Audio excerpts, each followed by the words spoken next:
Well, today we're featuring Baum, James Baum. Won't forget this interview. And thanks for joining us. Thank you for inviting me to this awesome meeting during this, or meeting or lecture, or I guess conversation during this pandemic. Thank you very much. Absolutely. So we connected in San Diego. You have a company called Keto Dessert Company, and Correct. at the facility where we would host these monthly get-togethers, Yes. it was through Low Carb USA, and once a month we took a break, but there was meetings where we had different doctors, different healthcare providers discuss keto and low carb lifestyles and how it could be used for a whole variety of conditions. And so you were one of the vendors. You Right. Actually, people can eat dessert still while following a keto lifestyle, but you have tons of knowledge and experience when it comes to actually adapting this type of lifestyle. So I wanted to bring you on because I've had some different healthcare providers on here, authors, but you're somebody who's actually lived it out. Yes. Plus, you have a unique background. So tell us a little bit more about what you do and some of your background. So I started actually in the health and wellness field with martial arts. So I've been doing martial arts since, can you believe I'm 36 now, 36 and since I was 4. So I've always been into fitness and health and wellness. And by the time I got to almost black belt level, one of the things our instructor had required us to do during our 6 weeks of intense training prior to our black belt test, he said, cut out all sugar. And it didn't make sense to me at the time because, I'm a kid. Fast forward to the future, by the time I got to 12, I got into the gym stuff like weightlifting and all that. My dad got me into exercise. So then I further progressed my knowledge, but I still didn't know anything about reducing carbohydrates or how sugar was bad for you. But during high school, I just never had soda because it just engraved in my head. So I still had carbs. I didn't think about carbs in other forms. So I'm like, well, as long as I reduce my, carbs from soda, it would be good. Well, as I know, there's carbs everywhere. So then fast forward, by the time I got to 18 and I got seriously into lifting, I started learning about what's called the anabolic diet, which is kind of like the ketogenic lifestyle. And it's where you don't have any carbs during the weekday and you kind of shift it during the weekend. And then I kind of slowly realized I don't need as much carbs as I need on the weekends anyways. And I stopped kind of craving pasta and all that kind of stuff. So then, and I was still doing martial arts at the time. And then by the time I got to like a second degree black belt, and I'm a third degree right now. So fast forward years and years later, my instructor had asked me, would you like to teach? So I taught I've been teaching for 10 years. Martial arts. So, I learned about injuries. I learned about, what to do, what not to do. And, since we're talking about inflammation, I would always have, even with my children and adults, and even with my blind students on the weekends, I would teach blind students. The first thing we would do before any kind of movement is stretching. But primarily we did, and a lot of studios don't do that, is jogging, light jogging to get the blood to flow. So maybe for like 30 seconds or a minute, I don't know, you do, 5, 6, 7 laps around the studio. But before we do any stretching, because, if you're not warm and you pull a muscle, then you're out 3 or 4 months. 1, that's not good as a student, but 2, as a business owner, then you lost a student. So kind of you got to think about that side of it. You want to kind of retain your students, retain your clients, and so you got to think about those little things at the beginning. So for me, what I would always tell my students, for the first 15 minutes, because not everyone can come early, right? So if you're working or whatever and you come right on time, let's say your class starts at 6. I always tell people, try to come early if you can, but if you're working, you're getting right off work, we spend about 15 minutes, light jog, but we always stretch. And I never do legs because the legs are the first thing you're going to hurt if you're doing like a stretch here or something. So I always do legs maybe 20 minutes into whatever we decide to do, for the day. Because that's one thing, right, is if you're always walking around, all of a sudden you do a stretch kick and you're not warm, and you pull a hamstring or, whatever, or calf cramps, and that happened to one of our students because they were they came late, and so they didn't properly warm up. So they came in right when we were starting to do jump kicks. But yeah, so then I got into martial arts, and then fast forward, then one of my best friend's dad was like, you know a lot about nutrition. And this was about 19 or 20. So wow, I've been teaching for that long. I've been going to all the fitness shows. That's when I kind of learned about these fitness shows. And so I learned about the industry. It says, can you give advice to my office and recommend nutrition products? So not necessarily sell products, but kind of recommend them because a lot of people would always ask me, he didn't know anything about supplements, is creatine good, which form of creatine, and that sort of stuff. And so then I started working for his office, and I learned a lot about blood work. And even with the doctor there, I continued to advise his patients cutting out bread, rice, and pasta, something so basic. Maybe not necessarily fruits, because people like fruits. If you're gonna cut your carbs, I say those are the things to cut out the most, right? Because they probably don't have fiber. Some fruits will have fiber, and you can kind of offset it. But yeah, so then I learned a lot about nutrition in detail from there, because the previous lady that was an actual dietitian, the problem was she was only recommending salads, and it kind of got boring. And he realized that I had a wide variety of food nutrition palette to be able to make something that's much more sustainable, right? So that's the problem, right? When people reduce their carbohydrates, how is it sustainable? Because we're talking about inflammation, whether it's in the knee or the elbow, or maybe torn meniscus and it's all jacked up, and so it's all inflamed, whatever. Well, what can you do? Something that's long-term, so that even after you repair the ligaments and then the tendons and joints, what can you do so that it's sustainable? Because if you repeat the injury because you're back to the same, you're just putting a Band-Aid on, it does you no good, right? So that's kind of where my knowledge came in. And then fast forward, I met my fiance through martial arts, and we learned about, obviously, further about how the keto reducing carbohydrates was more than just for inflammation, but for cancer and some of these other things that are caused by inflammation, right? So I kind of look at it like sugar is lighting the fuel on fire, whether it's for the joints, ligaments, tendons that hurt, when you're squeezing, so arthritis, or for cancer, inflammation is inflammation. I think of it like that. Cancer feeds off sugar. When your elbows are, I can tell with my friends that with their elbows ache when they drink soda. It's not because the carbon, it's the sugar. So little things like that. And then when her friend passed away from cancer, there was no company out there to kind of help with the dessert side of it, which is how we started a dessert company, right? Is when her friend passed away, there was nothing grab and go. So when she was in the hospital, we wanted to do as much anti-inflammatory foods as we can by reducing, and it's not just reducing carbohydrates, or reducing insulin, right? That's the key thing, right? If you can have low glycemic vegetables, because people don't think about carbohydrates and vegetables, but if you can do low glycemic, and I love vegetables, then that's not an issue. It's the insulin spike that constantly is what's causing it, and then creating the advanced glycation in. So when you have the carbs, you have the fats, the healthy fats, and the proteins all three together, you're creating damage. And whether it's wrinkles, which what you and me can see visually, or inflammation like in the elbows. So we realized there needs to be something out there easily accessible, and that's kind of how our company came about. Fast forward maybe 3 years ago. And so I actually met Jeff and some of the other doctors at the low carb conference, coincidentally, and I asked him if he would try our desserts. And fortunately, he couldn't because he was fasting, which is another topic that's phenomenal for inflammation, right? Fasting is great because it can create what we know as autophagy. So anytime you have a lot of pain, maybe do one day, 12 hours where you're just doing electrolytes and water, something simple as that. But that's kind of where my background comes in. And so now at this point, I'm doing as much education, whether it's through my group on Instagram or meetings like you, where we can do Zoom calls to kind of educate people what is sustainable. So that's what I want to talk to now that you know a little bit about how I came into play and my background. So then Jeff, once he finished his fast and he tried our desserts, it was like 30 minutes later, he said, man, you got to come. We have this meeting. So I went to a Low Carb USA meeting, which is phenomenal, hosted by Jeff and a bunch of other doctors, and Doug, of course, which is one of our group buddies, awesome guy. And so once I met Jeff at the annual meeting, it's once a year, I think it's in August or something like that. I said, you got to come to this local meeting and support the local group. And I was all in because I had no group to go to.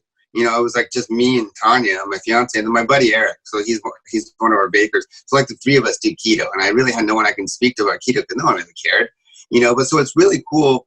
And then that's how I met Jeff, and I got to meet you, because of that. And so that he loved their products, and he was like, "Whoa, I can really have a sustainable lifestyle and have desserts," because that's the fall, right? Is people miss their desserts, or people miss, or they just don't know how to forget about the desserts, but they just don't know how to do a low carb lifestyle properly. because it's more than just reducing carbs for weight loss, but it's about reducing inflammation. So a lot of people in jiu-jitsu do a lot of grabbing, as an example. Reducing carbohydrates, they're not doing it for weight loss. They're doing it because it just hurts, squeezing all back, ligaments and tendons and joints all the time, grabbing. A lot of them are in top shape. So yeah, something that I like about your experience is that you've been doing it for a while. Yes. Many people think that keto could be a fad, and so somebody might disagree with it, and I understand that. I understand the perspective with, well, yes, disagreeing with the fact that it's a fad, but also disagreeing with the diet itself or the lifestyle itself. Some people may not. I like how you said lifestyle. Yes, the lifestyle, and I know you guys are really big into talking about it or describing it as more of a lifestyle rather than a diet. So, what would you say to somebody who thinks it's more of like a fad diet? So when you think about hundreds of years ago, before Kellogg's and Krispy Kremes and all that, we only had animals to really eat, and fruits and vegetables were seasonal. So if you think about like bananas, all that, that wasn't year round. I mean, back then we didn't have agriculture, right? So you got to think about fruits as a dessert. Like back then, our Pop-Tarts were bananas, or our cereal was banana. That's what we considered treats, and our carbs from that was very significant. It wasn't like we had fruits and then we had Pop-Tarts. So we didn't have excess amount of carbohydrates back then. Because again, not everyone believes in cutting out carbohydrates altogether. But the amount of carbohydrates we had back then compared to now, one, it's not as accessible 1,000 years ago because we didn't have cars to go, so you're not burning, when you go to the supermarket, you're not burning calories. It's convenient. You can pick up food, and right there alone, you're just storing all that excess, breakfast, lunch, and dinner.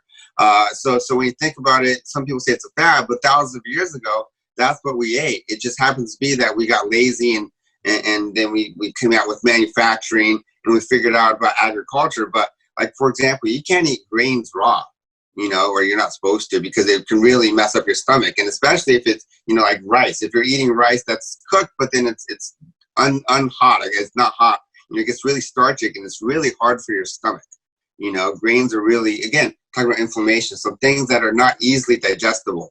If you can't eat it raw, like meat, you can technically eat raw and you have the enzymes, to digest it. Whereas grains and certain carbohydrates, like potatoes, you really shouldn't be eating raw. Breads, it's a process, so you're cooking it. But, you can't eat the raw ingredients raw, it's your body. But meats, you can do that. Certain vegetables, you can do that. Fruits, you can do that. So I think that's acceptable. But in this day and age, with modern society, it's easily, we forget, you can easily get a soda, unlimited refills at McDonald's, that the carbs add up here. So, we didn't have that thousands of years ago. So I think when someone says this is a fad, no, it's just we kind of got lazy in society. And as, like my high school, my third year, they got rid of the Coke. Even though Pepsi paid to like advertise, they got rid of it because they kind of realized sugar is bad for you. It's liquid calories. I mean, you want to talk about fatty liver, that's the easiest way to get fatty liver is just liquid soda, or alcohol, whichever one, doesn't matter. But, it's just carbs, just drinking carbs and drinking carbs. You think you're fit, but, again, so I don't believe it's a fad. Again, eating a low carb or whole food, I would call it. I wouldn't call it a keto. The keto is just more the scientific term, right? Being in ketosis, but eating a whole food lifestyle is something we should do. And then maybe every so often treat yourself. Even with our desserts, I tell my clients, if I'm seeing you once a week, unless you're actually using our desserts as a meal because it's in the right ketogenic ratio, that's a whole nother story. But if you're eating regular food on top of our desserts, then that's not good. So even for my customers, I discourage them to eat our desserts all the time if they're not careful. So calories in, calories out are not necessarily one for one, but you still got to be aware. So even in this day and age, with a low carb lifestyle, but that's how you would fit our desserts in, I think, whereas thousands of years ago, they didn't have that. They had real ingredients, so they didn't have, and so maybe our desserts would have been something that you would have had, back when our grandparents existed, because we are, again, our products are using real ingredients, and there is no artificial flavors or even natural flavors. When we talk, what is natural flavors? You can't list it. Like our for example, our strawberry muffin, we use strawberry powder. What is natural flavor when we use strawberry? I can list the actual fruit, so in that case, that's so that's something I would say, back then they didn't have is a lot of this artificial stuff, which I think also plays into the role of stimulating your mind into wanting to eat more desserts. So yeah, it's not a fad, definitely. Yeah, and Definitely not. you've been following this lifestyle for a while. It's been over 10 Oh years. gosh, 10 You're able years. to do it. Wow. So I'm 36. Geez, 20, probably since I was like 24, 25, I've been telling people to cut out bread, rice, and pasta. Wow. I've been doing it before. I'm just thinking about it in my head. I've been doing it before because I did it because, so my story, I told you a little bit about the companies. What happened was when I was 20, one of my best friends passed away from an epilepsy. He was actually supposed to sleep over I'm at my parents' house right now, but in my room, we were going to do a sleepover, and he couldn't because he didn't take his epilepsy meds. And to make a long story short, he went home, he skateboarded home, and then he had epilepsy that evening, and he passed away anyway. So then, because of that, I learned about the ketogenic lifestyle through Carl Lenore, which is a radio host who interviews scientists and whatnot. And so that's kind of how I started. So wow. So that's kind of how I really learned about the ketogenic lifestyle, not for weight loss, right, which is kind of how our desserts kind of really fit in, which is our predominant audience. But I learned reducing carbohydrates in the ketogenic lifestyle because of epilepsy, funny enough. And epilepsy, I think, is a type of inflammation, maybe. Maybe not exactly, but same thing, So reducing carbs, I think something with the carbohydrates spiking insulin and causing excess amounts, for this. So wow, yeah, just reducing carbohydrates for so many things is something I think we should do. And yeah, thousands of years ago, we didn't have that much, like bread. You can go to the store and buy so much bread, well, now you can't because of COVID, but it's probably like sold out. But, when you think about like way back then, they didn't have access to that much carbohydrates. You had meat and, animal products. And if you ran out, you had to wait till the next animal you found, so definitely I think, it's important to keep inflammation down, especially if you want to be young. When I mean young, be in your 70s and 80s and be able to walk around versus being at home with a cane or being in a walker, or in my uncle's case where he owns a convalescent home. He owns like 5 or 6 of them. And that's what he does, is he deals with people that didn't take care of themselves pretty much, because like, whereas Tanya's grandma, she's in her 70s and she's on her own and she's like driving and all sorts of stuff. Why? Because she takes care of her body. So you can tell the difference between people that don't eat right and people that eat right. It's pretty amazing because it's so simple, And then exercise obviously plays an important role. That's kind of the second half of it. But even if you don't have access to exercise, something so, people say, oh, I can't exercise. Well, something so simple as what you put in your mouth. And if you want to keep it sustainable, you can pick something, an omelet, right? Pick 10 different versions of that. And now you have over 7 days, you have 10 days worth to mix and match throughout the week for breakfast, as an example. So when people say keeping your carbs down is not sustainable, if you do it right, I create programs for people, not all the time because I'm busy with my dessert company, but when people ask me, can you create me a 12-week program? I do, and I can say, hey, use that 12-week program so you don't have to pay me again, and mix and match that for another set of 12 weeks, and you won't get bored. So you can do things as simple as that. It's taking a basic food and mixing it up with 5 or 6 different things, and then next week mix that variation up. So it is very sustainable. And then I would say something like being in a support group, or coming to meetings like this where you can talk to other people that talk nothing but bacon. Oh, did you do this bacon? So you don't feel like you're left alone, which is kind of cool. When I brought Eric to one of the meetings, it's like, whoa, we're not the only ones that talk about this all day. So I think that's another thing. When you're surrounded by people that are like-minded, that definitely helps. If you're in a support, whether it's a Facebook support system or physically, maybe not physically now because of COVID and the looting, but the online group is phenomenal. I'm in 5 or 6 different keto groups, low carb groups, carnivore groups, which is 0 carbohydrates. And then I'm in a Mediterranean group. So kind of low carb, but kind of not. They do more. They don't eat a lot of breads and rices and pastas, but they do have a lot of carbs with fiber. So, if you have fiber, you can kind of offset it. That's a cool thing about carbs. If you have a 1-to-1 ratio of carbs to fiber, you can really have a lot of carbs. It's just, you're going to go to the bathroom a lot, right? Because It's not soluble, but so that's but just people don't think about the fiber aspect. They want to have bread. They want to have the empty calories. I say, if it doesn't have color, like bread, rice, and pasta has pretty much one color, then it kind of lacks nutrients unless they're fortifying it, with vitamins. But you think about vegetables as the greens and the reds and the purples, and I think those when I think about carbs, those are the carbs I would think about. You can eat those raw, like you can get them, grow them and eat them raw. You don't need to cook them. Steaming it's great, but I mean that the point is, whereas bread, which is grain, right? Pasta, which comes from grain or wheats, you can't eat that. You can't eat. Well, you shouldn't be eating it raw. Your stomach will feel all kind of funny. So So that's kind of my. have you noticed differences in the way that you feel when have you ever got off of keto? So if I go to like a birthday party Mhm. and I have like excess chips, right? Regular like tortilla chips. And so a great example, Tanya took her mom's car and I came home early in the truck and I waited for her. I had a bunch of chips. I fell asleep in the car because I forgot to take my glucose complex. I have a product that just keeps my glucose down. I forgot to take it. Well, I got a huge dip. Rather than gradually come down, it made me so sleepy. Oh my gosh.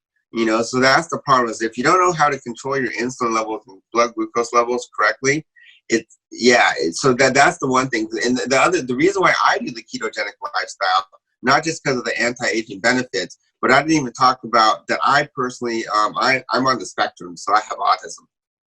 And for me, it definitely helps. I think inflammation of the brain. I don't know if that you would exactly call it that, but I feel like I have a clearer mind doing that. But in the gym, it's phenomenal. When I lift heavy weights, my knees don't hurt. Whereas my older previous workout partner didn't believe in the ketogenic lifestyle. His knees, he couldn't lift heavy because he would always feel it. The 2 weeks he did the ketogenic lifestyle, the 2 weeks I made him do it, he actually was able to lift heavier weights because his knees didn't feel inflamed. But yeah, so I definitely can tell the difference, and I can tell with my old workout partner day and night. My current workout partner, he lost 60 pounds, and now he's able to grip the bar, whereas before he couldn't even grip the bar because it was so much pain just to grip it. From January till now, he lost 60 pounds because he reduced his carbohydrates. And so, yeah, he was able to tell the difference. I can tell the difference in focus. I know when I have carbohydrates in excess, I don't focus as much. So you get a lot of those brain fogs as well. And I just know it's bad for you because I can tell so this is the cool thing. When I worked in the doctor's office for 5 years, I can tell with the people that had excess carbs because they just looked older. Their biological age did not match with their chronological age. So even though they may have been 30, they looked like they were 50 or 60. They walked like they were 50 or 60. They say they can't go to the gym. They act like they were older. So not only do I feel it, but I saw it in the practice I worked at. It was day and night. And of course, not everyone wants to cut out their breads, rices, and pastas. But unless you're going to do a marathon and burn it off, you got to pick. You got to look at it like an allowance. If I give you 20 grams or 20 points of carbohydrates, if you don't burn it off, then you're just going to create more. You're just going to store it, which creates inflammation, right? So yeah, I think it's a day and night thing, and not just for cancer, not just for epilepsy, which is how I learned about it, but just everyday life, especially if you're walking all the time, or regular jobs. I hear stories, people in my group where they started reducing their carbohydrates and just their office work, doing computer work, they feel so much better. So yeah, I think it's one of those things where it is sustainable. It is something we've had historically. Whether you believe in the history of hunting and gathering or not, back in the day, it doesn't matter. Back then we didn't have technology to mass produce Twinkies. We just didn't. I couldn't have had 50 Twinkies in one day. That's for sure. When you're in high school or college and, you binge out and, you just have, and then you feel sick the next day because of all the sugar and the carbs and the whatever crap they did to mold it. So I think it's very sustainable. It's definitely something that we all can definitely encourage other people to do, of course. Definitely. So when you talk about, I feel it, yeah. And that's why I'm passionate about what I do, is because it's not just something I see on writing. So when you think of a lot of I go to the trade shows and there's a lot of companies that sell proteins and whatever. And then all of a sudden they're doing we're talking about fads, right? They'll sell something like a keto bar or it's like a keto powder. And then when you ask them, how long have you been doing keto for? They don't even do keto. You know, they're just selling products to make money. So they don't really know how to explain it. Whereas in my case, because I've been doing the lifestyle for so long, I can actually tell you my personal experience, not just, you know, and other people's experience, because I've trained people to do ketogenic lifestyles. Whereas these companies, and it sucks because I wanted to interview them with my company that did CrossFit. I was saying, well, how long have you, you know, on Instagram, how long have you done keto? You know, I've been doing it for, oh gosh, however long, since, you know, 2004 or 5, you know, this is cool that you're doing it too, you know, and I want to get their experience. Well, I can't do that a lot of times. So yeah, being able to personally live that lifestyle, I think not only sets the example, but I want to live a long time. You know, I'm afraid of death. It sounds horrible, but like, if I can live as long as I can, I'd rather be 80 lifting weights and watching movies, you know, than being 70 or 60 in a hospital. So you got to I look at the long-term picture as well. So even though I may experience better health benefits now, I just know long-term that it's going to be beneficial, and it's intangible. It's like cancer. You can't see cancer, but when you get it, you get it. So it's one of those things where I know reducing carbohydrates, yeah, I may not feel it because I'm young, but I already know based on the research and the science, you know, that reducing carbohydrates will definitely allow you to live longer. And we can tell because thousands of years ago, they didn't have nearly as many diseases. We didn't have diabetes, you know, compared to type 2 diabetes compared to, you know, what we have now. It's like 1 out of every 3 people are diabetic, and they say 46% of Americans are overweight, you know? So it's not the fat that's making us fat, you know, and creating arthritis. It's all the excess carbohydrates, the chips, the Doritos, you know, the things that are easily accessible and the cheap stuff. And when you go to a restaurant, you don't see them giving you free, you know, filet, you know, unlimited filet. No, they give you free bread because it's cheap, you know. Or if you go to a Mexican restaurant, tortillas. At least in Japanese restaurants, they'll charge you for the rice, but still 50 cents, you know, fill up every time. Or some places are like 25 cents for a bowl, or like a big bowl of rice. It's dirt cheap. You know, they fill you up. It's empty calories. Obesity is really a perfect storm because you have food that's produced cheaply, and then Correct. It's also addictive in nature. It's profitable for companies, and it's just something that people can get hooked on so easily. So you have that combination It's of a vicious cycle. It is. You have the addictive qualities of the food, and then you're eating it, and then it's going to increase inflammation. You know, like you mentioned with sugars, Mm-hmm. That's a big thing. And when you have increased, you know, sugar input, then you have increased fat storage, and then there's strong associations between inflammation being stored in adipose tissue. So you have excessive body fat, and then you're going to have inflammation in there as well, and that affects the joint. And there's even increased inflammatory markers in the joint capsule as well. And then that delays recovery from injuries. It increases and sensitizes pain. So now, when it comes to keto itself, you're obviously a proponent of it. I've tried keto. Mm-hmm. I've done it for a few months. Jeff helped me with my own program. Awesome. I personally didn't like it. I didn't, you know, I just don't like it. And that's fine. We can talk about how there's differences there. So I'm not advocating for everybody to follow it. But the principle of reducing these processed foods, excessive sugars, carb restriction, for sure. I mean, we could all think of times where, you know, we've had that drink, you know, the smoothie, the beer, a mixed drink, the soda that we should have limited, you know, maybe every now and then. But the amount, and in generalities, the amount of people across the world, especially in America, who are consuming high sugar beverages, whether it's a fruit juice or something else, there's a lot more people doing it. And that's just contributing to the inflammation. And we may not be aware of it. So it's just really important to kind of hammer that home, that all those choices that we're making do have a big effect on our pain levels and inflammation and injury recovery. And plus all the other issues that you mentioned too. Keto was started because of epilepsy. It uses an intervention for that. And there's inflammation linked to dementia and Alzheimer's and cancer and diabetes and all these other metabolic conditions as well. Correct. There's you know, more research showing that a lot of these issues are linked to an inflammatory response. So and what's cool is it's more than just common sense now. It's actually science saying, look, common sense did say sugar is bad. Here's the science. I mean, we knew it because you and me are smart and we get cavities, so it's kind of obvious, but the majority don't know, and now we have science. So you're absolutely right. The science is now showing exactly what you're saying and what we're saying. Exactly. And there's multiple ways to reduce inflammation, and there's right ways to do it as well. You could do it pharmaceutically through ibuprofen, but nobody's going to, that's a whole other topic too. To Correct.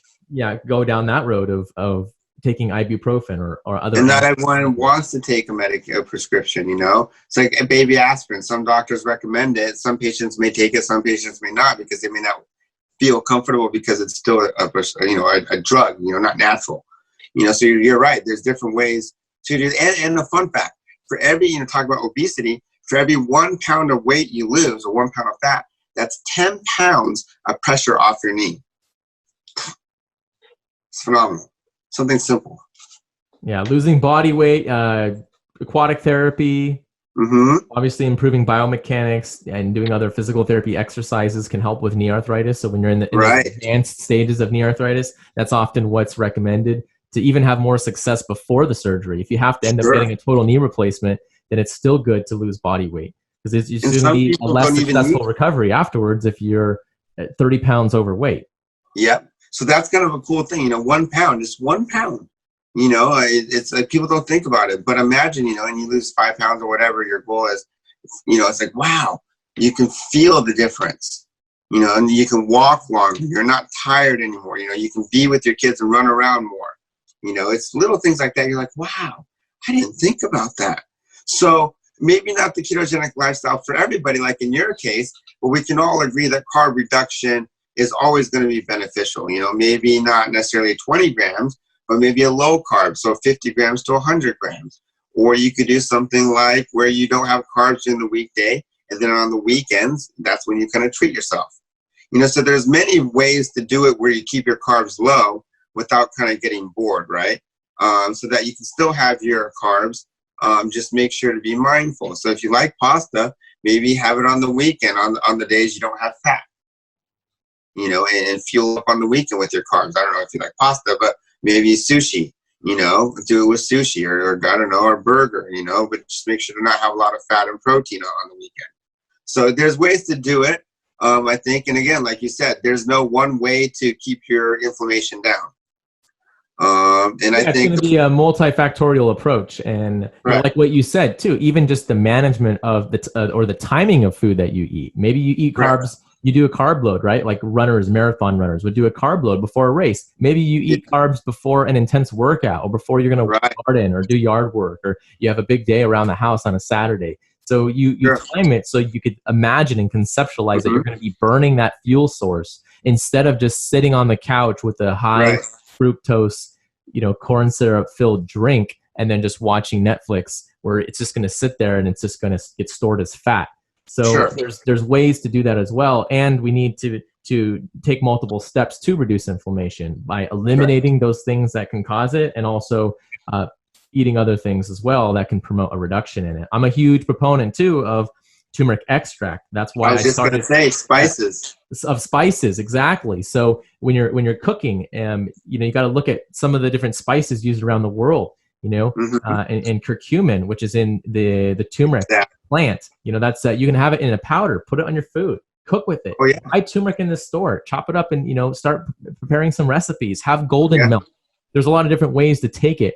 The way in research, what's shown most effective is getting a higher amount of these curcuminoids. So sometimes people will tell me, well, the turmeric didn't do anything, or I don't think it's helping it at all. And then they share what supplement they've taken, or they share what they're doing, and they're just eating the turmeric powder, or they're having a supplement that has maybe 50 to 100 milligrams of turmeric extract. So you got to look at the supplement facts label. You got to make sure that you're getting enough of it. You need you need enough of that. So that's what led to me starting Active Atoms a few years ago, because that there was 90% or more of the products out there that just had way too little of these curcuminoids, and people are not getting enough benefit. I mean, it's a really important thing to consider. It's not the only thing you should do, of course, but to be able to take something that's research-based, like turmeric extract, take that regularly. You combine that with everything else that we've talked about, and now you have a way better environment for your body to reduce pain and start feeling better. Multifaceted approach. I like that. It's like trying to get to the goal and trying to get, if there's 10 doors, get all your friends to go to each door. Don't go through one door. Try to take as many ways as you can, And, maybe one way works and one way doesn't, but then you got 7 other doors or 6 other doors, and, you play with it and you can find the right combination, and so that's beautiful that it's something like a spice, so simple as a spice, and that the fact that you can take it in a capsule or, powder, maybe you don't like the powder. So like in your case, you have the capsules, you just take 2 in the morning or whatever. I don't know what yours is, but, and it's something simple as that. And you can, consistency, that's the key, right? Consistency with whatever, whether it's the supplement you're taking with the curcumin or eating, if you're consistent with it, you can look back 12 weeks and go, wow, I really do notice it. And wow, I can grip better. Whether, if you're a senior citizen, I can lift, the food better, the jug better. So I know a lot of people have a hard time gripping as they get older. Yeah, exactly. There's more ways to take it. And just going back to the capsule, you were just mentioning that you can, with our capsules too, you can open it up. You could open up the capsule and you could pour it into a smoothie or a drink. It's got that, beautiful orange color, and it has a good, decent, spicy flavor to it as well. So you can just add it to a drink if you want to take it that way. So before we go, I want to briefly talk about intermittent fasting, because you just touched on it, and that's a real fascinating subject, and I haven't talked about it with any of my other guests yet. So yeah, share us your experience with intermittent fasting, because that's often done together with the keto lifestyle. Mm-hmm. So a lot of times there's 3 different ways you can do intermittent fasting. There is the intermittent fasting where you do maybe a 12-hour fast, where you have nothing for 12 hours. And we'll talk about the details in a second. And then you have a water fast where for maybe 2 days or 3 days, you're doing nothing but water and electrolytes. And then you have a dry fast where you do absolutely nothing in pertaining to food or water. So no showers, no brushing your teeth, nothing where you can absorb any kind of water, whether it's through your pores, your epidermis, whatever it is. So the reason why a lot of people do fasting is, one, maybe you're clogged up. Sounds funny, but maybe your stomach, you're just bloated. You feel bloated. So whether you're doing low carb or not low carb, maybe you don't feel well. So, whichever one you're doing, the idea is to kind of cleanse your system, to kind of reset it. And what that does is, I won't get into too detail in this Zoom, but it creates autophagy.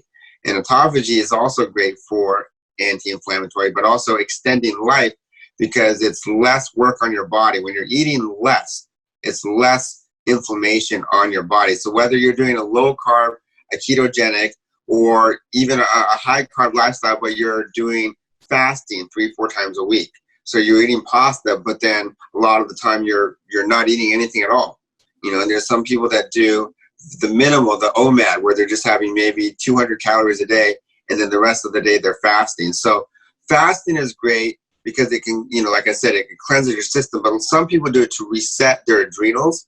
That's a whole other thing we can talk about. But also because for fat loss, it can help you kickstart the process of ketosis. So for some people that have trouble because they're constantly so used to having glucose that they're getting that sluggishness, that's a way to kind of speed up the process so that you can start using body fat, breaking it down, breaking it into ketones, and then creating ATP and blah, blah, blah.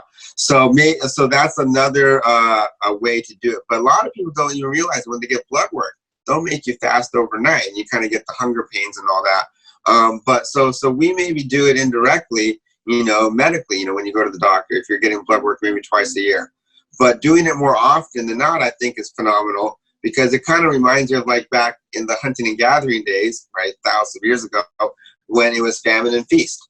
And I feel like they lived a lot longer because they ate significantly less. So we talk about health span and lifespan, right? So you can have a healthy life and live a short life because you're creating all this inflammation, and then it does you no good. But then if you can combine eating less, right, or fasting, what that might do is not only create a healthy, health span, but it'll create a healthy lifespan. So, maybe extending your telomeres, or making it so that your telomeres, which is like the end of your shoes, I would call it the little tips, so that it doesn't go bad as fast. So you don't need to get new shoelaces. That's kind of the analogy I look at. So when you're fasting, it kind of helps to not only cleanse your body, but extend life, because you're creating less AGEs we talked about, right? So carbohydrate reduction could do that by reducing these damages, advanced glycation damages. But a fasting can also do that.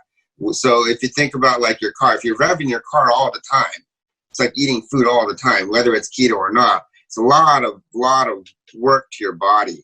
But if you can every so often just kind of be easy on your body, and in the case of fasting, whether it's a dry fast, depending on how extensive you need to, water fast, or just, a 12-hour fast, I think is phenomenal. So I do that once in a while. And the longest I have done, I tried to do a week and I failed.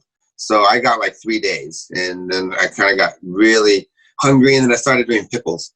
But pickles have electrolytes, and it doesn't really have calories, right? It's just cucumbers that are fermented. So, so I think it's fun. It made me really clear. I guarantee you my ketone production was like really high up there because my brain was like very euphoric. And I was just like, I was able to get tasks done really cool. So yeah, that's kind of the benefit of fasting. And yes, you can incorporate that. Maybe I would talk to your physician and let them know what you're doing so that they are aware. But I don't think fasting is a bad idea. I mean, it's part of history. Whether you're religious and you do it for religious reasons, and that's kind of how I learned about fasting, funny enough, because I'm Jewish. But one of my best friends, he would do fasting, and I would always, there was like probably 4 or 5 different holidays he would fast. And so I would always fast with him. And I didn't know at the time it was just beneficial in general. But yeah, so I think it's just part, whether you're religious or not, or you're just historically speaking, caveman, I don't know. But yeah, I think it's part of history, and it's something we should all do. Because we just, as Americans and just globally, we eat in excess when we don't need to, Yeah, so I appreciate you sharing that. That's good. Again, because so you've done it, you've gone through the personal experience, and you're a wealth of information. I love the term a citizen journalist, because it's like, I have some people with PhDs on here. You don't have a PhD, but you've done your research. You've dived in, I know, and you're really interested in the topic. So I know you subscribe to a lot of podcasts. I want to actually go through it before, for example, a lot of doctors may not do a certain thing and they tell you to do it, but, other than like maybe medicine, but like they may say, oh, take this and take that. And then you ask them, well, do you do it yourself? They don't even do it, So I've done the paleo diet, paleo lifestyle. I've done the vegan lifestyle. I've done the Jan vegan, which is like a little more extreme. So nothing with roots, it's like onions, things that when you pull it out. So that's a little more extreme, but I tried that for a little bit.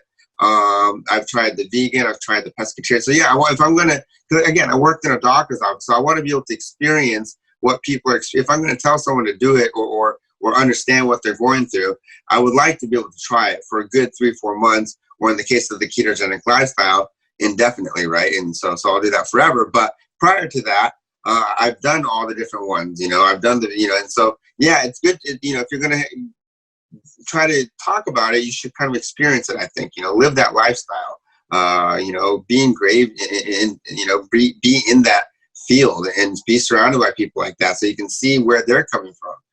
So now, because I was a vegan and vegetarian at one point, I kind of know how to do vegan and vegetarian ketogenic lifestyles. I can create, it's limiting, but because I went through that, whereas someone that has not gone through a vegan or vegetarian lifestyle may not be able to recommend to a vegan and a vegetarian a ketogenic lifestyle. So yeah, you're absolutely right. I think it's good to try, at least try it out. You never know. You may like it and you may not, but the only way to know is to try it out, right? Absolutely. That's good. And you were talking about a podcast that you shared with me. Yep. Mind sharing that podcast with everybody? You're talking about life extension, telomere health, mitochondrial health, cellular health. Yeah, so life regenerative medicine is a great one. I talked to you the other day. It is a great one if you ever want to listen to about anti-aging and telomeres. Just great information there. And then, of course, Superhuman Radio is another podcast. And the host is Carl Lenore, and I'm going to connect you with him because I think you two should connect, actually, because he has a wealth of knowledge. But he interviews everybody, and he knows all the low-carb people, too, from Jacob Wilson to, what's his name, the code doctor. I can't think of his name offhand. But so, so Superhuman Radio is another one. He's the guy, Carl Lenore is actually the guy that I listened to and started educating myself from his podcast when I was 19 and 20. Funny enough. And so because of him, if I would have never listened to him, I would have been into fitness, but I would have probably lived a short life, because I would have continued to have carbs. So yeah, so I would say life extension is a great one. And I'll send the links to you so you can send them to your viewers, of course. And then Superhuman Radio, and he does a podcast every day, actually. So right now his focus is actually on COVID-19. but prior to that, and actually how the benefits of vitamin D. But yeah, and so Superhuman Radio would be the two, and that will allow, and then maybe, and then of course, Marc's, Zooms and podcasts, because he also has, as you know, you have the latest and most greatest information because he is at the Tri-Systems and just with his knowledge. So he's, so between those three, I would say you're pretty set, between, Marc's information, and all the people he interviews, Carl Lenore with Superhuman Radio, and then Life Extension, and I'll get the link for that. So I think more is not better, but I think between the three, you'll get for people that are interested, like me, that wants to learn about the future, like he was mentioning, telomeres or life extension or, things of that nature. I think that can give you a plethora of stuff, and that would keep you busy, because you don't want to overwhelm your knowledge every day with too many things, because you may not retain it, So I say little bits every day, is great, So yeah, those are the three that I would suggest. Great. Like you said, it's good to bookmark some of these just so you have them in your back pocket. If you have some free time and you're not too overwhelmed with what's going on, you can go check those out. You can learn, because it's a learning process. This isn't something where you binge on the information in a month. That's an easy way to get burned out. It's an easy way to feel like you failed because you don't often reach the goal as often as you think, or as soon as you think you will. It often takes longer. And this is a learning process. You could just look at all the recommendations in the food industry through all the dietary recommendations, and you can see how they fluctuate. They go up and down, and there have been jokes about that. It's like, eggs are good for you, eggs are bad for you, fat's good for you, fat's bad for you, sugar. It's just, why is that? And so it's because we're learning. Science is a process where you have to question what you're doing, question why you're doing something, and then continue to learn and ask yourself if you could do things better. So I like that, you have the experience of that, plus you've done some research on it, and you've looked at a lot of different things to get a well-rounded approach. So I really appreciate your time. Thanks for sharing with us. Anytime. Yeah, we'll have to have you back on, and we could just have a discussion and talk about some longevity, more about mitochondria and life expansion. Those are fascinating topics, especially for people that are dealing with chronic injuries, because there's some newer things coming out right now with regenerative medicine that can provide to people, where some of these things were just more of a permanent condition, but now there may be potential to reverse some of these effects. So stay tuned for that. Yeah, exactly. Which is why it's the beautiful thing of modern technology, right? Short bursts of information. I'd rather give them maybe 45 an hour, but we could do an 8-hour conversation, but who's going to want to listen to 8 hours? Are you going to retain it all? Are you going to take notes? I mean, I think, so like 10, 20 years ago, we may not have had this kind of technology, but now that we do, let's take advantage, take our time, appreciate what we have, and we can rewind it and watch it again. You may have missed something, or you said, oh, look, there was something you said earlier I like. I want to share it with my friend. So yeah, we don't need 8 hours of information. I mean, I'm sure I'd be bored of myself listening to myself for 8 hours in one day, So I think, like Marc said, and science is ongoing. So it's better to give you bits and pieces of information with every Zoom/podcast and not overwhelm you. So today's topic primarily was, inflammation and my experience with, with what I do for reducing inflammation and kind of how to where I got at.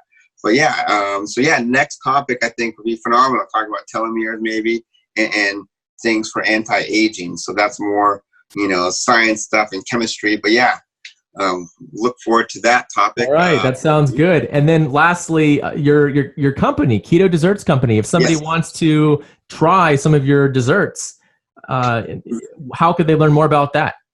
Great. So one, obviously right now we're not doing the low carb meetings, which is at the Tri-Systems in San Diego. But for now, you can order directly online at ketodessertcompany.com. We're doing a special discount code, Jeff10. So for all the viewers out here that are watching, if you're in San Diego right now, because of COVID, we're not doing shipping, unfortunately, with the whole chaos. But if you're in San Diego and you happen to listen to this podcast and you would like to sustain your nutrition program but want to have some desserts, then try desserts at ketodessertcompany.com. Enter the code Jeff10. You'll get 10% off. And that will help out your guys' office, and that'll help us out. So ketodessertcompany.com. All right. Thanks for sharing. Be safe out there. Take care. Yes, stay safe. Yeah. All right, enjoy.